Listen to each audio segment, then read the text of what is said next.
Hello, this is Heart of Mathematics, and I'm here to talk about the Fractal Art Project.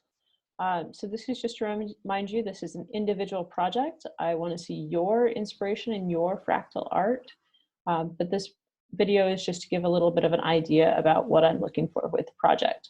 So let me just talk a little bit about the project. I've spoken with some of you about it, but let's just go over it. We're talking about fractals in the course right now, and so as you start to get to see some different fractals, you might start to get inspired by it. But if not, just Google fractal images and that'll start to pop up a bunch of different ideas, and that will give you maybe one, many, or too many ideas of what sort of things your fractal could look like. It's really important that you start this early so that way you have time to work through any problems you have. 3 components. First off, you need to talk to me about what you anticipate working your artwork in.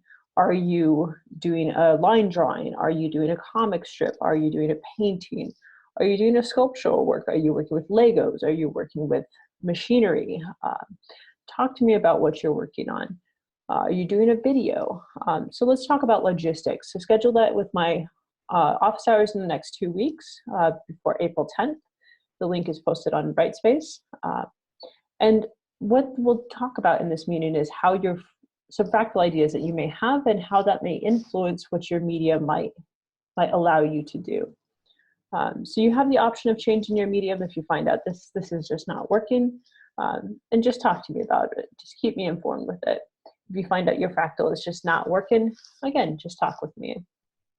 And so just keep that in mind, that we will come up together with an idea of what a grading scheme is. If your medium is really crazy, is really different, is really interesting, as long as we just have a conversation, that's what this is all about.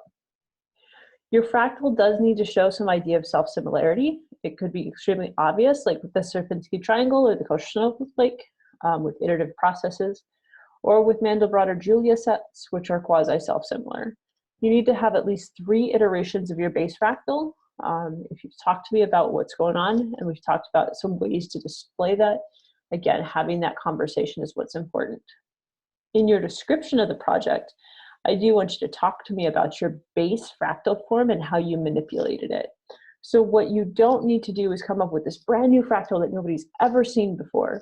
You can take a fractal and use it as a base inspiration. You can take the Sierpinski triangle and use it as an inspiration to come up with something beautiful and something new or something unique or something crazy or something wild. Or you can come up with a fractal that no one's seen before. Or you could put several fractals together. This is what you get to explore with your artwork.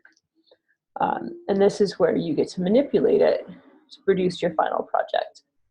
You should have a paragraph or 2 that talks about your design method, that you cite any sources you drew inspiration from, or that you used if you use technology in creating your work.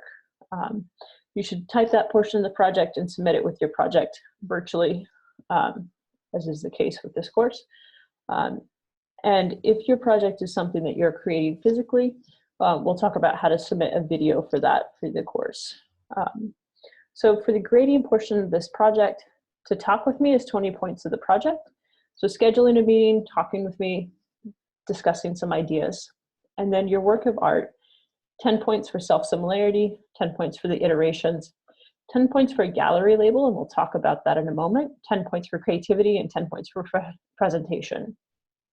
And then the last 30 points are about discussing your fractal, talking about how you built it up from the base, either verbally or visually, discussing your design method and your complications, insights, and your presentation of the discussion portion. So did you do it at the last minute, or was it obvious that you thought through some of what you were doing? I did give you some technology resources. I can't guarantee any of these actually work well. I've played a little bit with the Wildfire on my Mac, but I can't guarantee anything about it.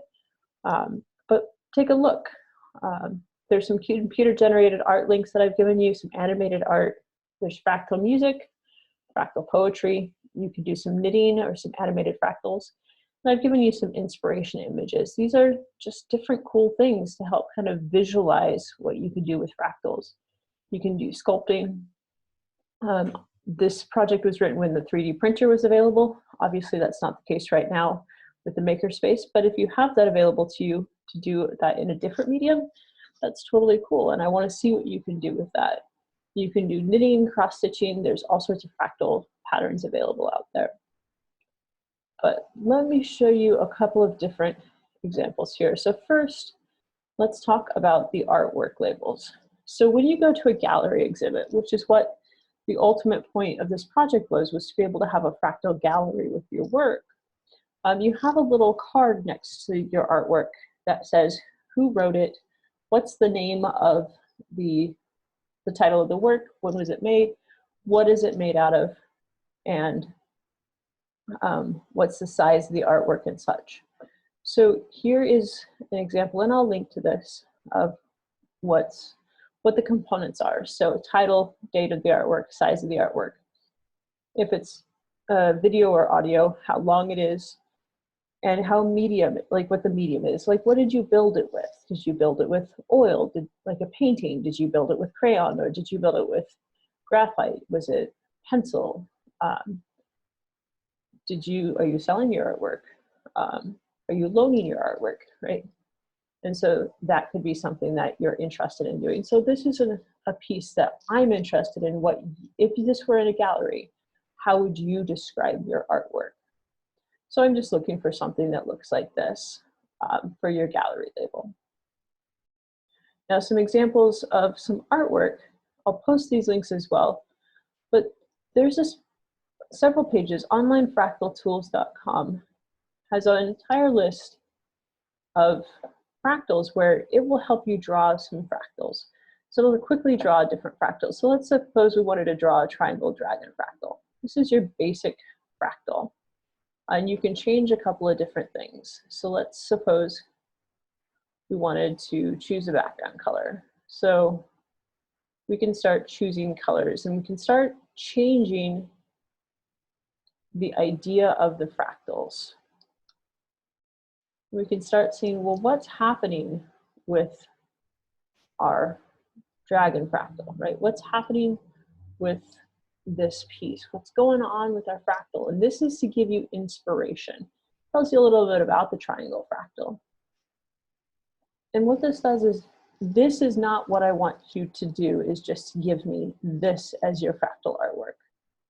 This is your generator for your idea. This is to give you something to start with. What I want you to do is I want you to take this triangle dragon fractal or whatever piece you have and build from it. You can look at, let's say, a fractal tree. So on this fractal tree generator, all sorts of different things to play with. And you can say, what if I built a forest out of these trees?